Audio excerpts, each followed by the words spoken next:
Alright guys, a very special day is here.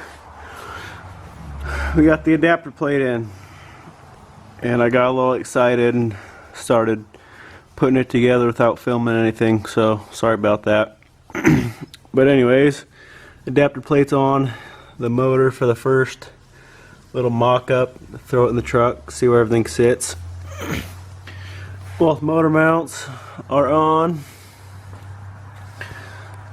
This one's a little bit of a tight fit, and the oil cooler, as you can see, won't fit with that mount, so I'm gonna have to most likely do a remote oil filter and get rid of this whole assembly here. And it's just a plate that you bolt on, and it's got fittings for lines that you can run to a filter and a cooler.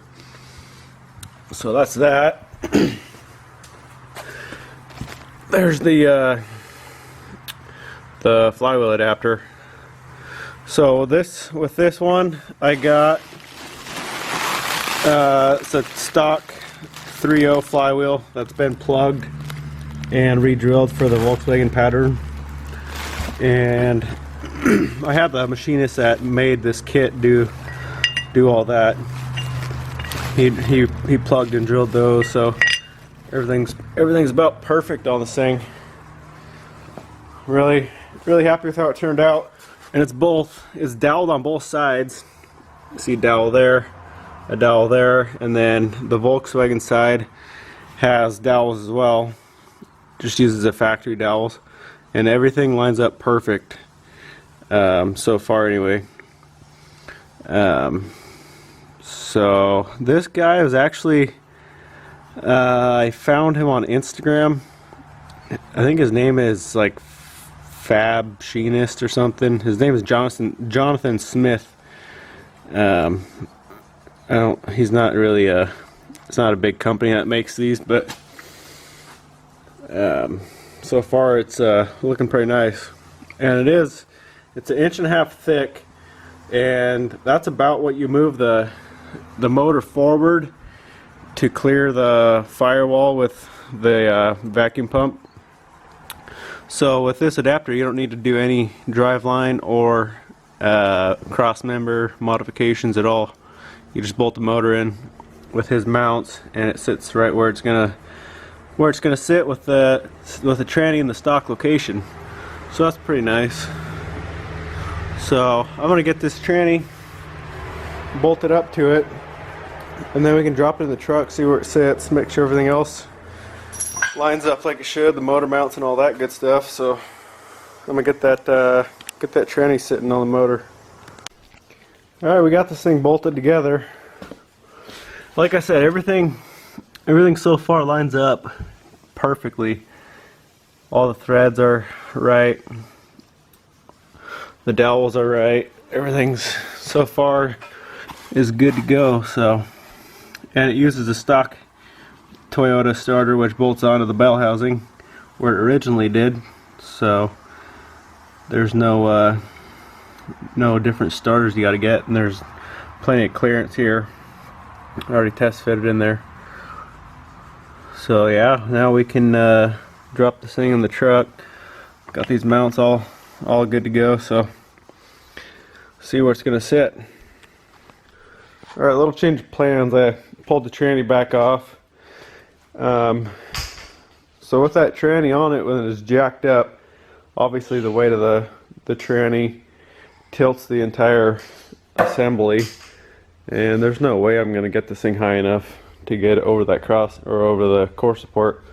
So I'm just going to drop the motor in, see how all that lines up, firewall clearance and all that, and then I'll get some help over here and get that tranny up in there and check that out as well. So I'll show you guys dropping this motor in there. Alright guys, motor is bolted in.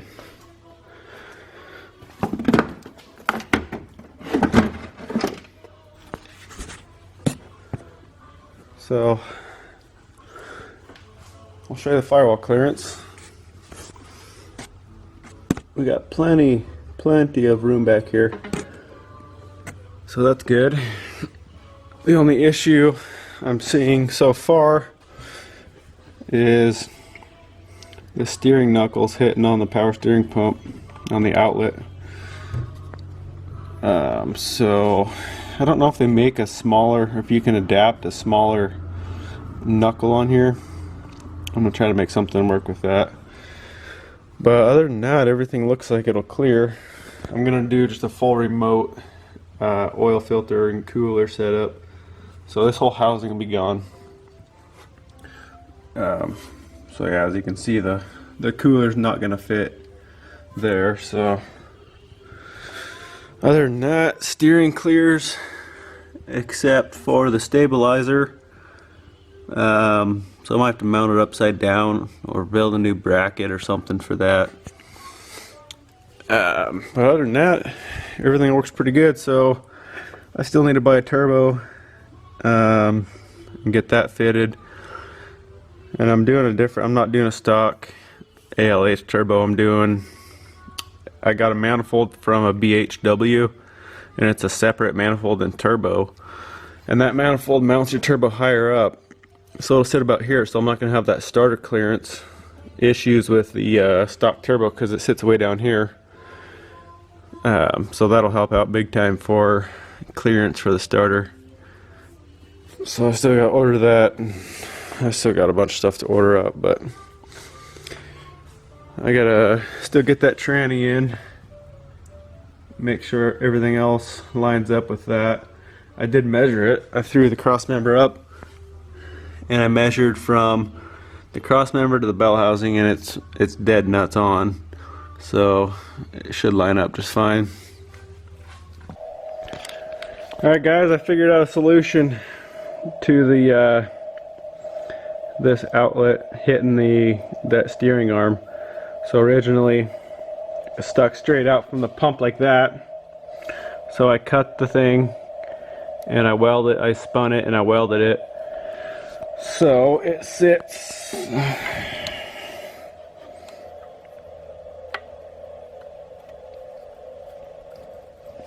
so it's just like that now. So it's right below this other line on here, and you can see there's nothing. We got about an inch of clearance underneath the outlet and plenty of space there. So as long as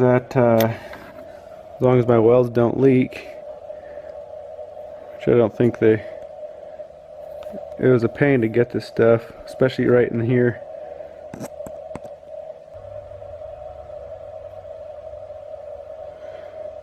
So yeah, that's that. So that should solve that problem. So on to the next.